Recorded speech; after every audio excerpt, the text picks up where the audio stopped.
Christ est ressuscité. En vérité, il est ressuscité. Христос анести.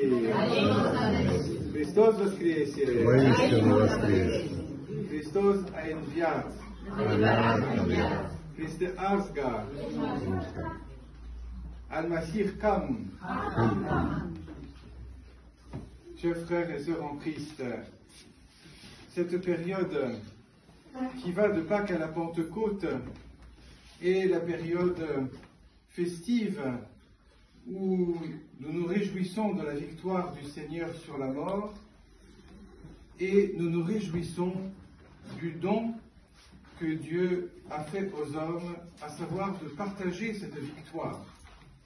Nous avons commémoré les dimanches précédents les événements liés à la mort, à la résurrection du Christ, et les dimanches qui suivent, dimanche dernier et aujourd'hui et dimanche prochain, la Sainte Église nous propose des extraits de l'Évangile qui nous invitent à réfléchir sur notre propre Pâques, parce que, en vérité, notre Pâques, c'est notre baptême.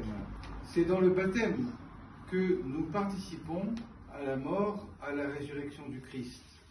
Et c'est par le baptême que nous recevons le germe de la vie future, de celle du 8e jour de la résurrection. Et dimanche dernier, le Seigneur s'était approché d'un bassin où il a trouvé des personnes malades, un bassin à 5 portiques.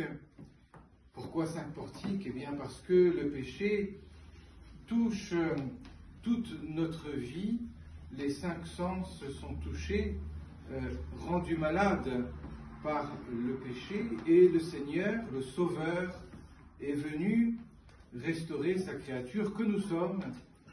Et aujourd'hui, c'est près d'un puits que se passe le récit. Le puits, pourquoi le puits et pourquoi la piscine la semaine dernière? Eh bien parce que l'eau est devenue vivifiante pour nous, vivifiante parce que nous participons à la mort et à la résurrection du Christ, comme je viens de le souligner, mais aussi justement, c'est le propos d'aujourd'hui, parce que l'eau nous renouvelle intérieurement.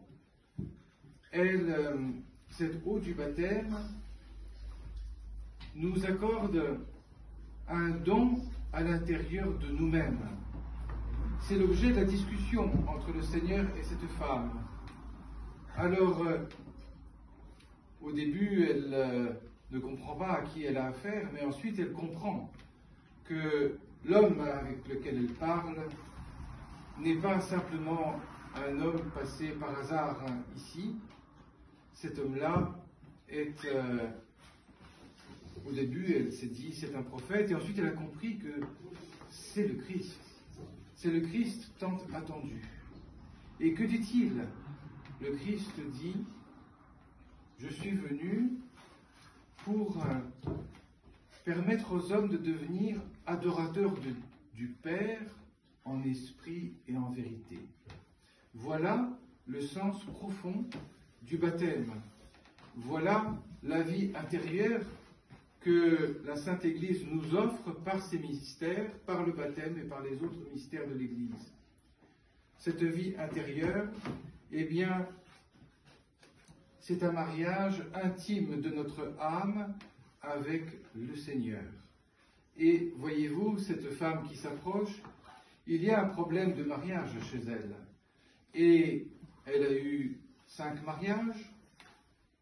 Alors là encore, on retrouve, comme la semaine dernière, ce même chiffre symbolique de 5, qui signifie que, oui, elle était mariée en réalité avant, avec la vie terrestre, avec la vie charnelle qui passe uniquement par les sens dont le Seigneur nous a dotés, mais qui nous limite à cette existence matérielle. Et, dit-elle, dit le Seigneur soulève cette réalité, c'est qu'elle est avec un 6e homme qui n'est pas son mari.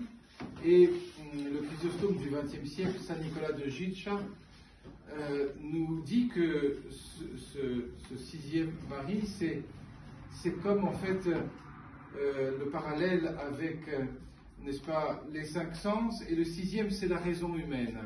La raison humaine qui aussi, lorsque la foi n'est pas là, la raison humaine est limitée à la vie terrestre, à la vie séculière. Alors, voilà donc le sens profond de ce que le Seigneur, le Sauveur, est venu nous donner, c'est un renouvellement de notre vie. C'est que nous ne soyons plus esclaves de cette vie terrestre, esclaves de la vie matérielle, et fatalement esclaves par conséquent du péché.